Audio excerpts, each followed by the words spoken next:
Thanks, Claudia.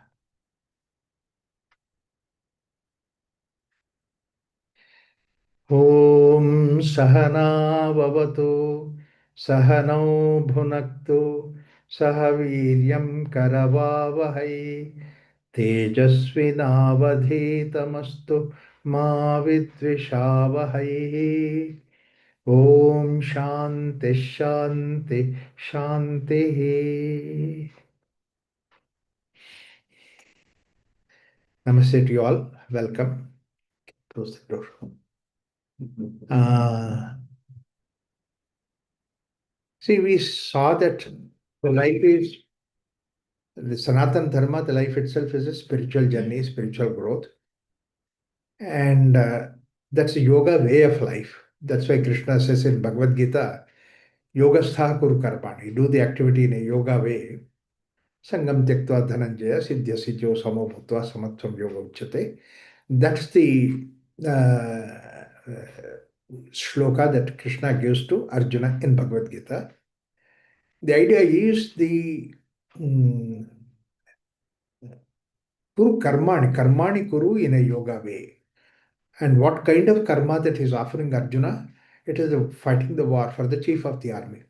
If war can be fought in a yoga way, I think life can be lived in a yoga way. The whole purpose of Sanatana Dharma is to see that how they can convert our life into yoga way of life. And it does not mean that, it's like a torture for us. Many people take that yoga to be the torture. It's not torture, actually, the other way around. The idea is that it is freedom from the tortures. It is freedom from the day-to-day torture that you have in the lifetime, that you come out of it. In fact, that is why many times this is Sarva Dukkha Kshayakari. It removes your dukkha. And added to that, Sarva Saubhagya Dayini. It gives you the joy of life. In fact, for that reason only this yoga, this Sanatana Dharma is created. So, and how to progress in that?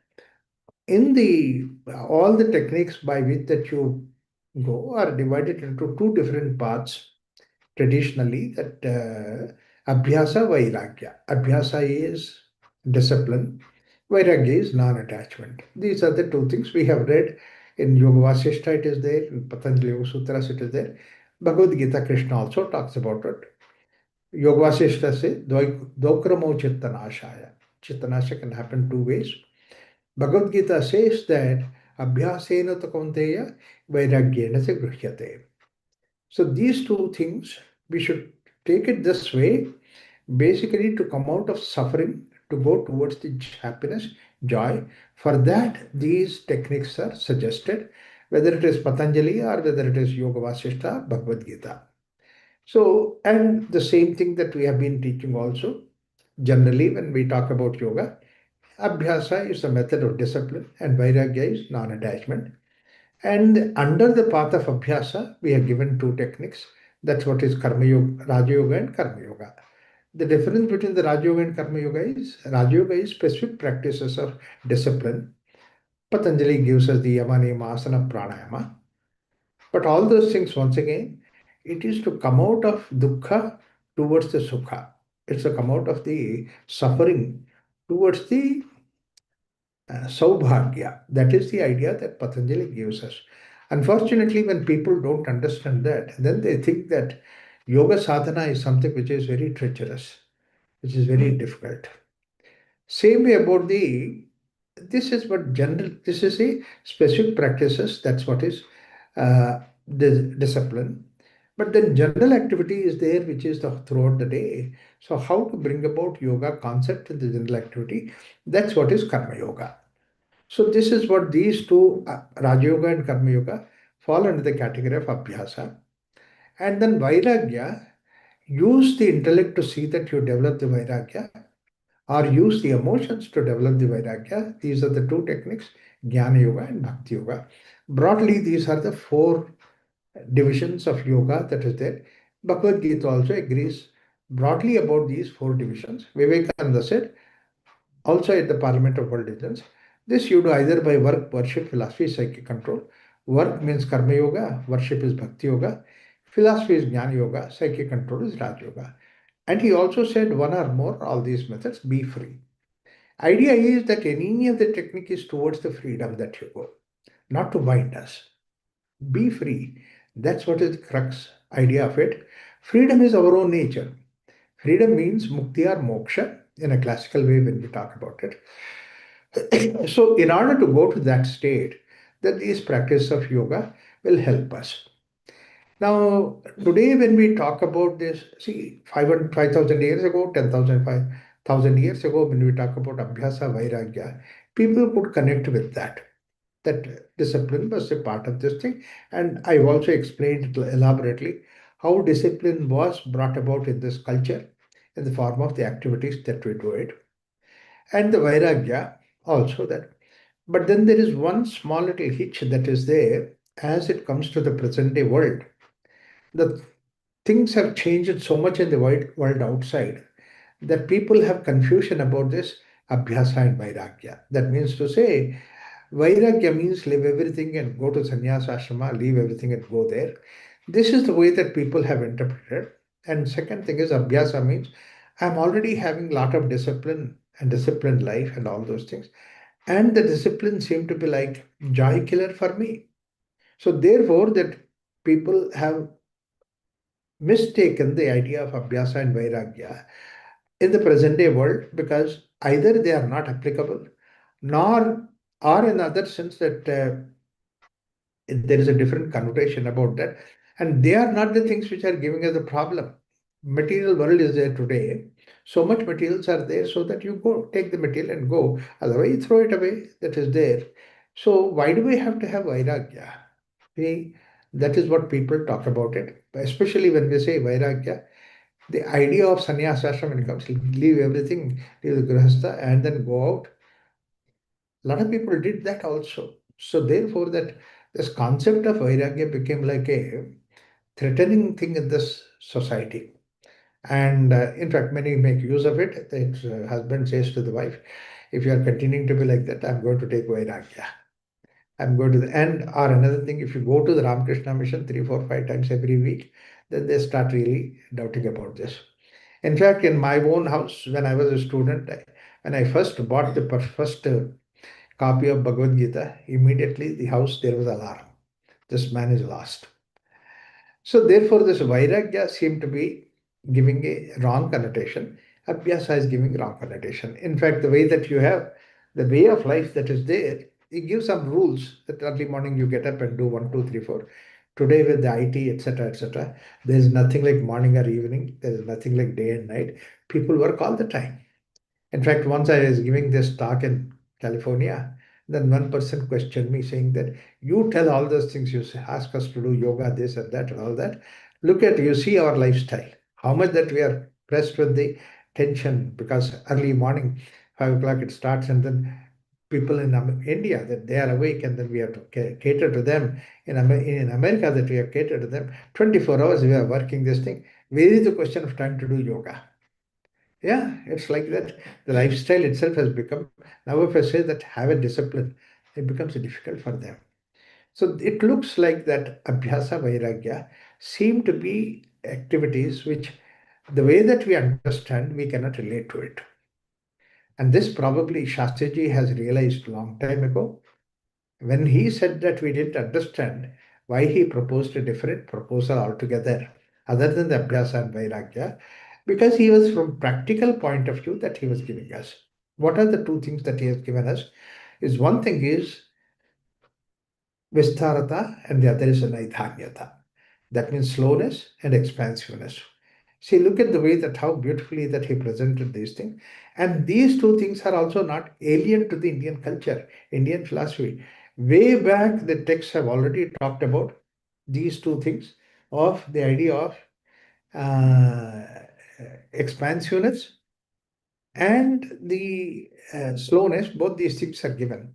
Like, for example, slowness, when we come to that idea, Bhagavad Gita itself has given us a shloka saying that, uh, that uh, mm, when Arjuna asks question to Krishna, Krishna gives an answer saying that Kamakrodhodbhavam vegam sasuki sayuktaha sasuki naraha. Like that. Shaknoti haivayas sodum prak sharira vimokshanat Kamakrodhodbhavam vegam sasuki sayuktaha. This is what he says in Bhagavad Gita. See, that vegam is speed. And then speed is connected with the kama krodha, the emotion that we have. Krishna, 5,000 years ago, talked about that, vega. So actually that come out of that vega, and that's what is supposed to be the idea of slowing down. Speed is something which will come down. And that also is acknowledged by Patanjali when he discussed about the prana. He says that Shwasa prachwasa gatir vicheda pranayama. Gati means speed, vicheda, cut down the speed, calm down the speed. Why he gives like that? Two important reasons that whether Krishna gives or whether Patanjali gives. One reason is the moment that you are in the speed, then you lose your awareness. When you are slow down, that you bring about the awareness. Second thing is speed takes away your freedom. You become rigid. And slowness brings about the freedom for you. Like, for example, it's very simple idea. When you are driving a vehicle on the road and you need to take a exit, you need to take a road, turn, and then you have to follow some directions. When you need to follow the directions, what you do, you slow down the vehicle and you see that you put your mind on that, and then you have now better maneuverability when you slow down. That means you have a control over yourself. The moment that we have slowed down, then we have better control over, we are the master of ourselves. Speed will not allow you, give you the permission to see that you maneuver. Therefore, slow down is very important. When it is, say, outside itself, when you want to control that you slow down, you mean to say that inside it can be possible without slowing down? It should be slowed down. In fact, you see that if somebody is bombarding with a lot of questions, lot of doubts and all, they say, hey, wait a minute. Ask one after the other. Don't confuse me. Because the speed is something which takes away your awareness, gives you no clarity with that. So, therefore, this slowness is something which is recommended by Bhagavad Gita and which is useful in our day to day life. It brings about awareness. And second thing is the idea of that you have greater freedom when you have the slowness. And the whole slowness you need to bring out the speed and flow belong to the energy, or energy like thing. That's why it is all belong to the prana. You slow down at the prana level. So the idea is given by the scriptures to slow down this way. The second thing is expansiveness. The reference of expansiveness also comes in the Upanishad. That means to say, way back 7,000 years ago, people talked about that expansiveness. And what beautiful way that he presents it. Yajnavalkya, he has distributed his wealth to both his wives, and that is one is the Katyayani and then Maitreyi. And then Katyayani, Maitreyi asked that, why do you give this money? He said, I mean, you distributed all your wealth. He was very wealthy, Yajnavalkya. And then that those things you can live your life comfortably. That's why enough money is there. Katyayani is okay, but Maitreyi asks, if all this money is there, you can live comfortably, where are you going? I'm going in search of truth. Then he says that you don't get the truth by this money. I said, no. Vittena asha na asti. It's not there in the Vitta. She laughs and says that, look, what cannot give you the truth? You think that that money you give it to me and want me to be happy? You think that I'm less, I'm a fool? I don't accept that. Then what do you do? Then I go with you. What is that you are searching for? That's where the discussion starts. What is that you are going for? He says that I'm going for the sadhana. Yajnavalkya says, what is that? You said that Visena Atana Ashana Asti, money doesn't have that. Then what is it? There are two different discussions that are there, so beautiful. One discussion that he says is that na alpe sukham asti bhuma vai sukham. This is very important point for us that alpatva does not have sukha. Bhuma gives us a sukha. And bhuma means vyapakatva. What what Shastriji said about Vistarata, that's what is another expression. Vistarata in Sanskrit is that Bhuma. Alpatva, there is no happiness, but Bhuma, there is happiness. Nalpe Sukhamasti, Bhuma me Sukham. That's what it says that. Yes, in fact, constriction does not have happiness, whereas expansion has the happiness. Normally, we don't know that. We think that constriction gives us happiness. That's one aspect of it. Second thing is, nature tries to constrict you. Your intellect tries to constrict you. Interest tries to bind you. Depend on the intellect, it tries to bind you in a framework. It does not allow you to go out of the frame. Therefore, that nalpe sukhamasti bhuma vai sukham, that's very important. Another very beautiful discussion that goes on between Yajnavalkya and Katyayani is that, and Maitreyi is, it's another beautiful idea, saying that he gives a very navare पत्युः कामाय पतिप्रियं भवति आत्मनस्तु कामाय पतिप्रियं भवति नवारे पुत्रस्य कामाय पुत्रप्रियं भवति आत्मनस्तु कामाय पुत्रप्रियं भवति like that the whole 2 pages he runs that whole discussion that goes on. It's a beautiful discussion. You think that you are going to the objective world outside because that objective world gives you happiness. Navare patyuh kamaya patipriyam bhavati. But actually, what is happening is that it is not the husband who is giving the happiness. It is basically that you are meeting your uh, desire there, therefore you are getting happiness. Atmanastu kamaya patipriyam bhavati. I go to the wife, not that wife gives me happiness. Basically, that my desire is getting fulfilled, therefore that I get happiness. It's me within me. Atmanastu kamaya putra priyam bhavati. And like that, he goes for 2 pages. At the end of the page, he says that, my dear friend, Atmanastu Kamaya. There are two ways that looking at it. One is that your desire for yourself is the one which gives you happiness. You are meeting yourself, therefore that you get the happiness. Your image you meet in the world outside, therefore you get the happiness. Like for example, you go to the world outside, the world says that horrible lecture that you are given. Do you feel happy? You don't feel that happy. You have a picture that you are a great speaker and the world says you are a great speaker. That means you identify there with that. So basically, your image that you are a great speaker is the one which is giving you happiness, not because the world is giving you happiness. You see, it's a very subtle difference that Upanishad puts it. Very beautifully, he says that don't look at the objective world outside, look into yourself. And this is once again a discussion comes up about the happiness analysis also, which I several times I quoted. He is saying that Drishya Darshana Sambandhe Yanubhuti Sanamaya, that means the Anamaya Anubhuti that you have happiness idea. The moment that you hold on to the Drishya, that means object outside, Sambalita Bandha, that binds you.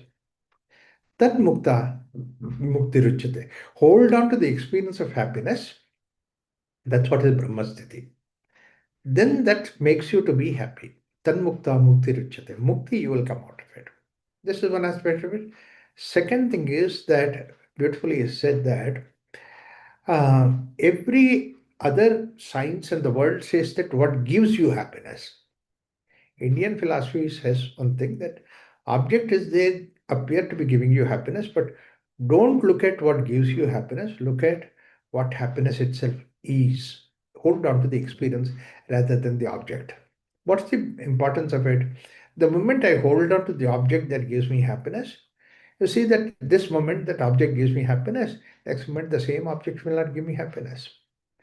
And I have to go more and more different objects or different quantity. So therefore, I get caught up in that object outside. One object, second object, third object, and just go on like that. I don't come out of it. Whereas if I hold on to the happiness, do look at what is happiness. See, that is what is the question that Upanishad asks. When you look at happiness, that means to say, don't look at the object outside, what gives you happiness. What is the experience called as happiness? A simple solution that you can get idea out of it is that at that moment when you are in the state of happiness, you are expanded. Bhuma sthiti, that you have got it. That's the reason why he says that Nalpe Sukam asti Bhuma ve Sukam. Or the other way he says that Navare Patyuk Kamaya Pati Prembhavati Atmanastu Kamaya Pati Prembhavati. That means it's actually that I like myself, therefore that I go to him. I see my image in the husband, I see my image in the wife, therefore I get it.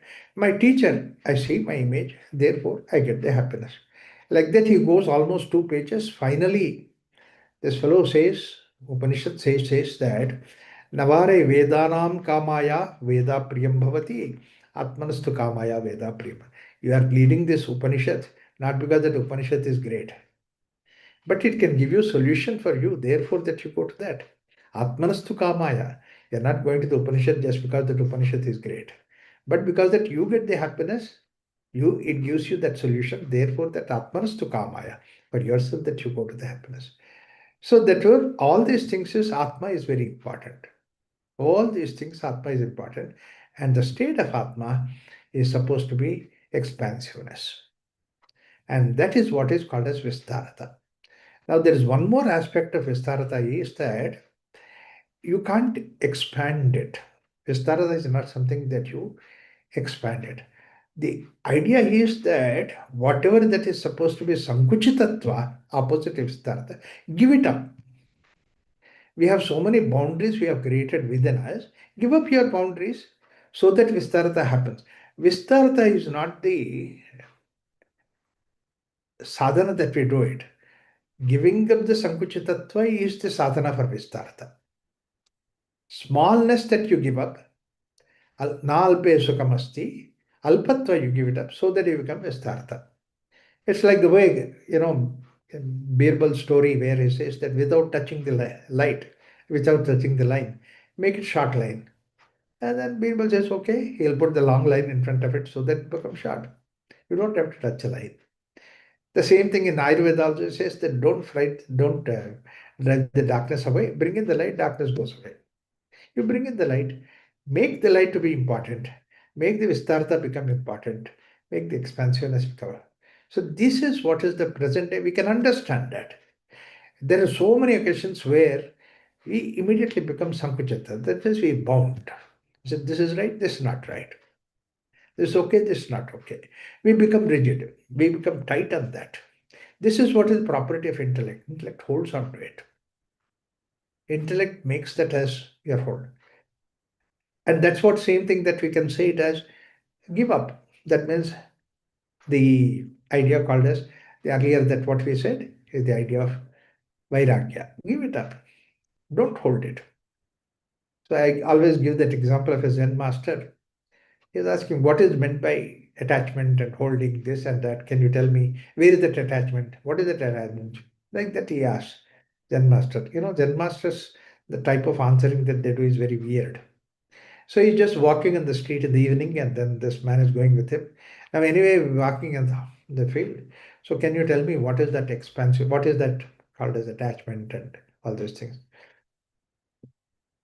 After going for a while, all those things silently when he's walking, and then suddenly Zen master tells the student that, see, is that theater, cinema theater? Absolutely unconnected. Yeah, that's a cinema theater. But anyway, I'm asking you a question. What's the movie that's going on? Some movie that must be going, no, find out what's the movie that's going on. In front of Zen Master, you can't say no to it. So you have to go there and find out what's the movie that's going on. And then comes back and says that movie is going on, so and so movie. Get 2 tickets, whatever movie it is. She says, movie is already started. We'll go for the next movie, next show. This show we're discussing something important. We'll discuss. No, get 2 tickets. And then you go there and then get 2 tickets. Already 15 minutes of movie is over. And then even the ticket fellow who is there, he was surprised. Why you are taking the ticket now after 15 minutes of movie is over? You can go by the next. No, you have to get the 2 tickets. And he got the 2 tickets. Both of them enter into the theater. Once you enter into the theater, you know what happens? Everything is dark. People are already absorbed in the movie. And then somebody with a torchlight takes you the way, all the way to seat, somewhere in between. Everybody, what is this? All this. Could you not come early? What is this late? Can you not come by the night? All these things. And then you see, look at everybody. Just don't keep quiet. Don't say. Don't disturb them. All that. Someone goes to the seat and then they sit down. behind when they are sitting down behind the people behind it, they're saying, hey, come on, how long? Sit. Yeah. Now you sit down. And then after sitting down, this man start asking, hey, what's happening on the screen? That lady is running and the boy is running, and this is happening, that's happening. Train is there. What's the connection? He's asking these questions, the people around, they said, shh, shh, shh, all that. Say, don't talk. You don't understand. I don't understand. You can't explain. Why is all this? So keep quiet. Ha, you can't do anything. Just sit down. And 10 minutes, the movie passes. Any movie anywhere in the world, you watch for 10 minutes, you understand what happened in the back and what happened in the future, all those things you will understand. Nothing is a secret there in the movie. So you start understanding the whole thing and then why it's happening, what's happening, everything is going on and on and on. You're absorbed in the movie. And then now, last 10, 15 minutes is there, it has come to the climax where the heroine is there, and then somebody is there shooting, and then heroine is difficult, she might not live, or all those things that is there. Everybody is 10 sitting in the seat. Then Ma says, come on, let's get up, we'll go. Are another 10, 15 minutes, movie will be over. We have come all the way, sat to it. But Janma says, no, no, we have to go now. Let's go. And then he stands up. That's a big difficulty. Now, when he stands up, everybody around says, hey, you should sit out. Hey, go out. If you want to go out, go out. See, everybody says that you go out, I go out. Now you are helpless. And then you get up and then go outside along with that master. After going outside, master is walking nicely, looking at the sky. This man is following. Look at the sky, how beautiful it is. The stars are visible. No clouds and all that's beautiful, clean, clear. The sky, anytime you can see that. Why did we come out of it? Look at the beautiful sky. See, what a horrible person you are. I didn't want to go for a movie. You dragged me there. Now, I didn't want to come out of it. You dragged me out. That's what attachment. You didn't want it, but you get attached to it. This is how we create boundaries. How many boundaries we create in our life? Intellectually, we create boundaries. This theory is right, this theory is not right. How deeply that people get carried away by these boundaries. Every boundary is fixing you. Every boundary actually that you create, particularly intellectually, this is right, this is wrong, this is okay, this is not okay. Everything is creating, crippling you. Your expansiveness is taking away. Therefore, Vistarata is giving up these boundaries. If somebody says that you are right, you are wrong, I am right, he says, okay, fine, now I change my view. How many can say that? Big scientists, they cannot say that because they're holding on to their ideas. Unfortunately, that they don't know the beauty of Vistarata. So expansiveness is what is called as Vistarata, and Naidhanyata is slowness. Such activities which give you Naidhanyata by themselves, they pick up those activities. Unfortunately, what happened? Today's world is so much geared up in speed, speed, speed. Everything should be fast. Vehicles are fast, activities are fast, and if I do with my hand the activity, it will be slowing. Therefore, I outsource that activity. That washing machine is there. So that what happens? I don't have to do washing machine. Washing machine does the whole thing quickly, finish all those things. So I have free time. See, the whole concept of speed is to get you free time. But do you have free time? Look at it yourself. You don't enjoy free time anymore. You don't have any free time. We filled up all those things. With all the machines are there, they're doing all their work. In spite of it, you're so busy. You're so tight. You're pressed of time for the work. That's what has happened. Whereas the same thing that there's no point in you doing it slowly. There's no point in that. Speed. How much that we have all these uh, gadgets have come to take you fast. Whereas the joy of slowing down, you've lost it. I remember those days when we were small, walking from Chabrajpet, where our house was there, all the way to Jayanagar. I mean, of course, fortunately, those days this traffic was not there. The canopy of trees and nice, wonderful flowers and the birds chirping and all that. Walking on these roads is such a great joy out of it. It would take 1 hour to go from Chamarajpet to Jayanagar. Walk slowly, there's no hurry. I go all the way there, and my sister is there said, I came to meet Baba, my brother-in-law. No, he has gone to the village. He is not there. Okay, I will walk back. Arey, you came all the way, you took the trouble. I said, what is the point? I enjoyed walking now. I walked back. 2 hours, 3 hours spent joyfully doing that activity. Today we lost the joy of doing an activity. See, actually, what happened is that the creation is nothing but activity, but we don't enjoy the activity. We are in a hurry. We are so much in a hurry. The speed is the way that we come away from our nature. Naidhanyata is lost.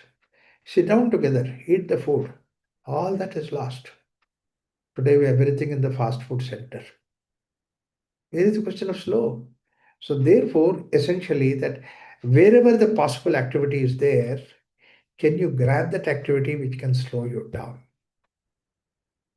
Now this is what is the spiritual sadhana. Wherever that slowness is there, spiritual sadhana is bring about that slowness in the activity.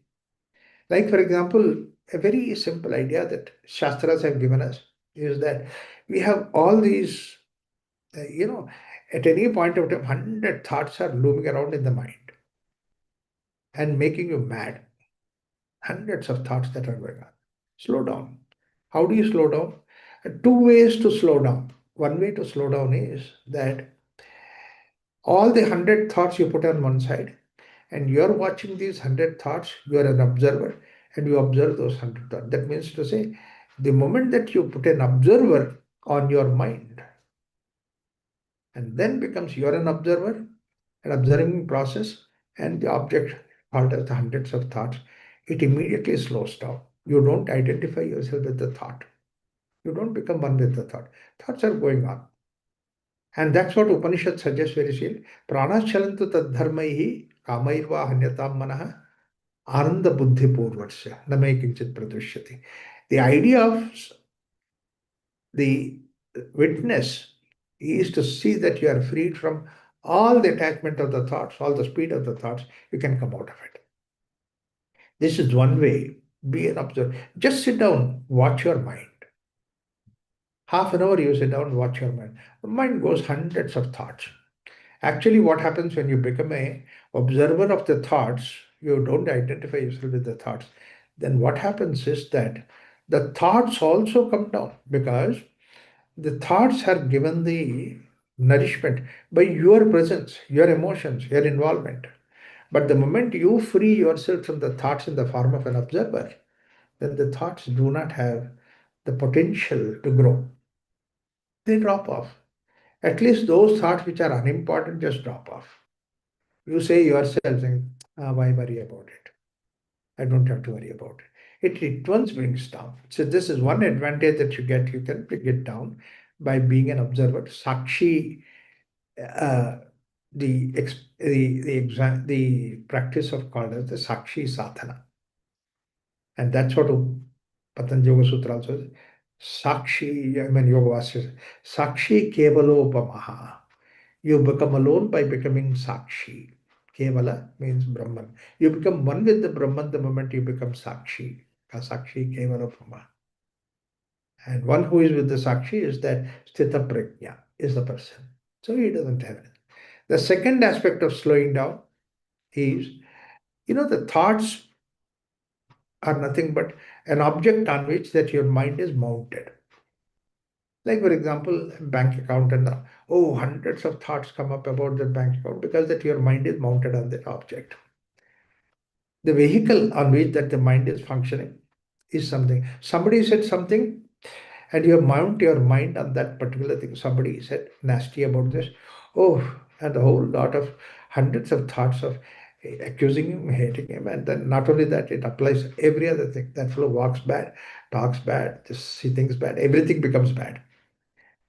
You can just see that the vehicle on which mind is mounted, it itself has this slowness. By nature, it cannot become fast. And what is that? mantra. That a word that you take it, repeat, you say, but then that repetition, consciously or naturally, it becomes slowed down. It can't become fast.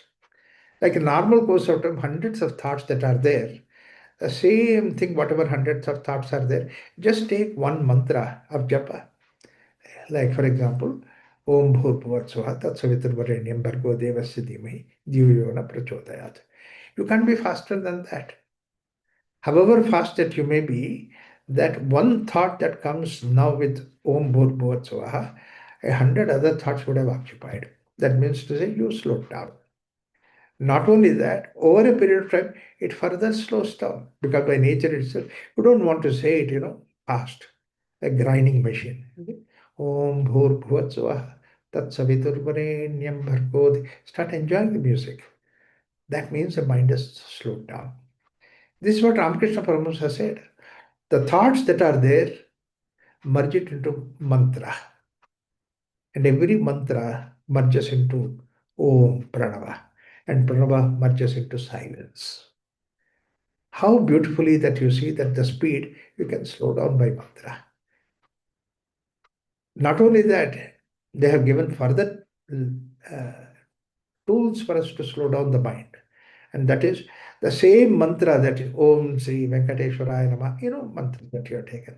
You write down. That means you are writing down, have a notebook, write down legibly that you want to see that. Writing is always 100 times slower than the saying. So that means to say 100 times you write on the paper, it means actually you have slowed down mind so much. So that's why this writing the mantra, it has come into vogue. People do that. But when people don't understand the philosophy behind it, write down pages after pages of books after books after books. And then after writing it, they go all the way to the Tirupati, put it in the hundi, as if God forgot his name. God knows his name. You don't have to put it in the hundi. It is for your sake that you are writing. But anyway, at least he does that. I'm happy about that. So this mantra, but people find out so many different ways to see that not to. This Buddhists, they have this mantra, Om Mani Padme Hum is the mantra that they have. And they write it on the drum. And you go to the Buddhist temple and then you roll the drum. As many times the drum rolls, counted in your account, bank balance. You have to say it. It's not that. You can't appoint somebody to do that. A lot of people do that. Appoint somebody to do their japa. You do Ram japa for me. Nobody can do japa for anybody else. You have to calm down your mind. So this way, in fact, how beautifully that in Mahabharata that Bhima says that if once I say Om, I go to that silence. I don't even have to say a second time. That's the power of mantra. Manasa trayate iti mantra. So therefore, these are all the techniques of slowing down. Apart from these things, also Karma Yoga gives us the slowing down activity. There are so many activities which can slowly do it when you put your mind. There used to be a fellow, nowadays he is not there in Prashanti. He would, morning, whatever that Maitri Milan, everything is over, then he will get a broom and then he will broom the whole colony from one end to the another campus. Bent his head down, doesn't even look at who is going, and then he is cleaning. Lay so pure, so nicely that he cleans. And he doesn't talk to anybody. He is quiet on himself. I looked at him for days together, months together. He was doing that. One day I caught hold of him. Said, "What were you before coming here?" Then he said he was a big executive somewhere in some company. Gave up all those things, came to Prashanti just sweeping. Nobody even knows that he is somebody like that. See, that means the basic idea is to slow down the mind. Naidhanyata. That's what Shastri used to say. Naidhanyata is a way that you can practice these things. Cutting the vegetables. There's so much of Shastri always used to say that. In the house, the simple idea of, my wife will cook everything because I just don't know cooking. But cutting the vegetables is my job. I bring the vegetables and then cut that nicely, shave this, that, and all. I enjoy that. The activity that you do it slowly and you enjoy it, it slows down not the activity, but the whole mind. And it gives you that silence of the mind. This is the sadhana. Speed is actually sickness, slowness is health. Speed is basically slavery, slowness is freedom. So that's why Vairag, the whatever that Abhyasa Vairagya is there, Shasiji converted into Naidhanyata and the other is Vistarata. So essentially, in the today's world, that when you look at it, Abhyasa, because the moment you say Vairagya, people start rebelling against it, become jittery, I leave everything. And particularly when the husband takes more serious interest about the Vairagya, immediately wife is calculating what will happen to me, all that. Whereas today, rather than that Abhyasa Vairagya, Vistarata and Naidhanyata becomes very important. There is no reason to be fast. We are fast because it's like, the world is fast, therefore we are fast. It's all like the rat race. The rat race. Everywhere we get a rash, we created races. In fact, on the other day, I saw in YouTube also that they were literally conducting a rat race. They had rats in the bone and then bones and then open that and then on the other side, the rats are supposed to run. Enough, you are doing the rat race. Now you want rats also to do the race. You're caught up in that. Must we have lost about it. So this rat race, somebody asked me, what is wrong about rat race? Rat race problem is that even if you win, you are still a rat. You don't even become a cat. What's the point in doing that? Here and there, once in a while, that you can have that race, but not everywhere. You don't have to bring in that. Know where to have that speed, know where not to have speed. If you recognize that, if you know that, then you can slow down. Ample opportunities for you to slow down at the world outside. This is what is actually the Naidhanyata.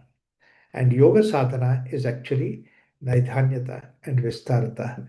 That's what we see in cyclic meditation. The idea is you slowly go, don't be in a hurry. Enjoy every moment. Actually, when you do slowly, we say that in cyclic meditation, you see that how your blood is flowing, how it changes its direction, how your muscle is stretching. All these things you're aware of it. Awareness is brought about by the slowness. So, so therefore, the whole idea is to see that how we can slow down the activities and then how we can have the expansiveness. That's what is the idea that you do it. Expansiveness is actually opposite to constriction. That means to say, include more and more into your circle. So that what happens is that that's what is the basic principle of grahastharchama. The moment that other soul is there, then you welcome with the open arms. Fine, that is there. This culture survived because that we had that expansive quality within us. We embraced anybody who comes from anywhere. We didn't have any rigidity of that. That's why we have within us so many different sects, so many different uh, divisions that are there. But in spite of it, everybody, everything is acceptable. That's what is the idea that we do. Vistarata gives us the acceptance. More and more that you have acceptance. If God can accept the creation, who are we not to accept the creation? Therefore, that we become closer to the divinity once we practice this Vistarta. So, these are the two aspects that is the sadhana, especially the Grahastha. It's very important tools, as I said, that so many activities in Grahastha, and not only these activities, but every festival is there to includes this slowness and an expansiveness. These are the two components that are there, Vistarata and Naidhanita. In every activity that you do it, every festival brings about that. That's a joy of festivity in this culture. So with these ideas, we'll stop it here today with the idea of Sanatana Dharma, main crux of it. Next week, let's go further into what more concepts are there in the Grasthashrama. Look into it. Thank you so much. Om Shanti Shanti Shanti.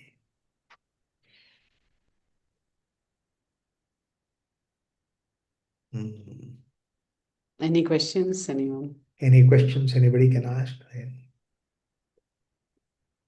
A message has come from Ram Kumar. You can read. Uh, Raghuji.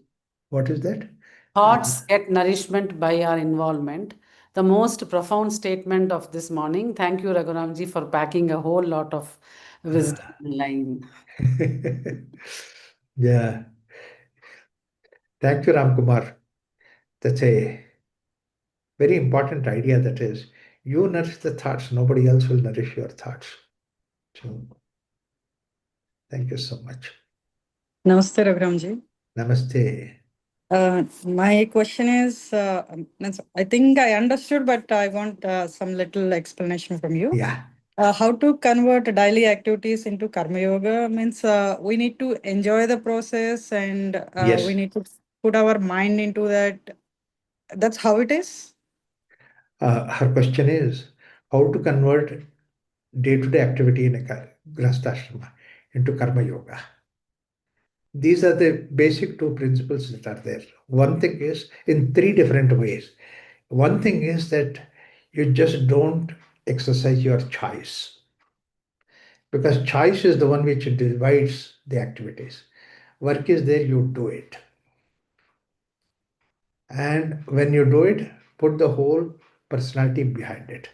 That's what is called as adhikara. Actually, adhikara is that whatever that work is there, you do it with passion. That is one way that you do it. The second aspect is that bring in this idea of beauty in the activity that you do it. It has got a lot of artwork. It has got a lot of patience. It's got a lot of beauty in that.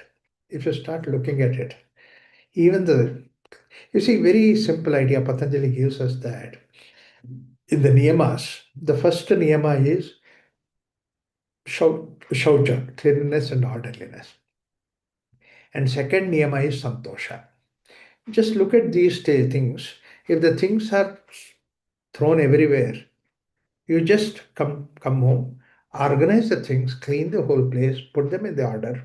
Moment you put them in the order, you yourself feel santosha.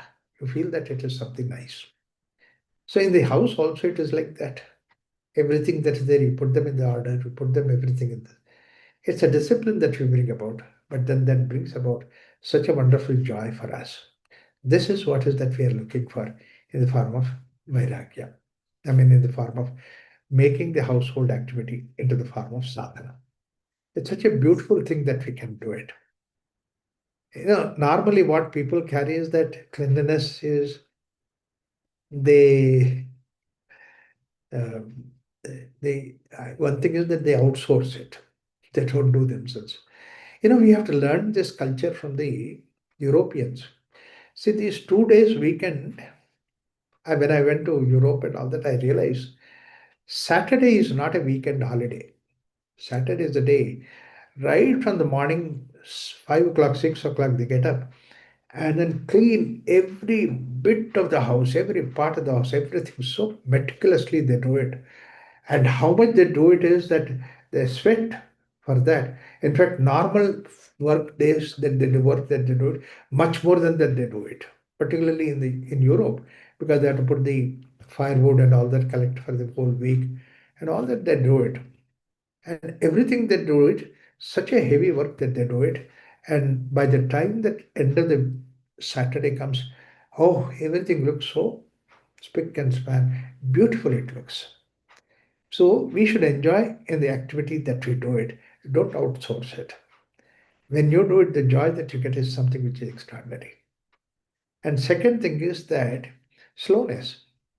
I mean, you can bring about your artistry in that, your creativity in that, all that you can do it. And people do it, cleanliness, I was telling that. They clean only the guest room. They clean only the sitting room. That whole house is yours. You don't do the cleaning for the sake of guest who comes to the house. Your house it is. Your joy in that. So this is what is basically the way you can convert every activity into that. Another thing is the food that is cooking, how beautifully that we have created that. It's God's activity. That's why we call it as prasad. There are two important things about this prasad. I was giving this idea in Turkey. In Turkey, well, cooking, the people just actually taste it. I said, don't taste it, let's cook it. I said, but then how the taste will be? I said, two advantages that is there. One is that if you don't taste it, that means while cooking, you put your mind on that. See that you put correct proportion so that it does. So that is first thing. That means you are mindfully doing it. Second advantage is that even if some little salt more or less or anything, that you still accept it. Expansiveness comes into the picture. And then third, then I said that we cook in India, we cook. After that, we offer to the God before we take it. They said, where is God? Because Turkey, they don't have any God. But at least in our yoga teachers, that they have one Buddha's picture or something, that you offer it that, Patanjali's picture. But then when they came to India, it's a very nice thing. There were about 30 people who came. Myself and my wife, we went to uh, Delhi to receive them. And nearby Delhi, this, um, uh, this Muradabad, it's a place for all the idols. So she had made a beautiful idea. He went there, bought 30 beautiful gods' idols, and then received them at the airport and presented them at the idol. Now all those people have those idols at home. They offer food to that, and then before they eat it. This is what is basically, it's a yajna drishti. It's an activity that you're doing for the sake of divinity. So like that, so many ways that you can convert your daily activity into the divinity. Sadhana, karma yoga. Thank you, Raghuramji. Actually, I was looking for this explanation in internet. I was looking at so many videos, but you gave very, very precise means clarity. Means it's Thank so you. good. Means for cooking food, I understood. I feel like I'm cooking for my husband and daughter. God is there in them also. I can understand a little bit, but remaining work, household work, how to convert? That's my Right. question. So thank you so much. Wonderful. You're welcome.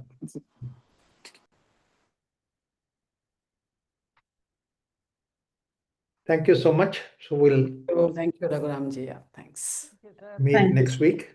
Yes, Thank thanks. you all. Ram Kumar and Shastri ji. And also Claudia.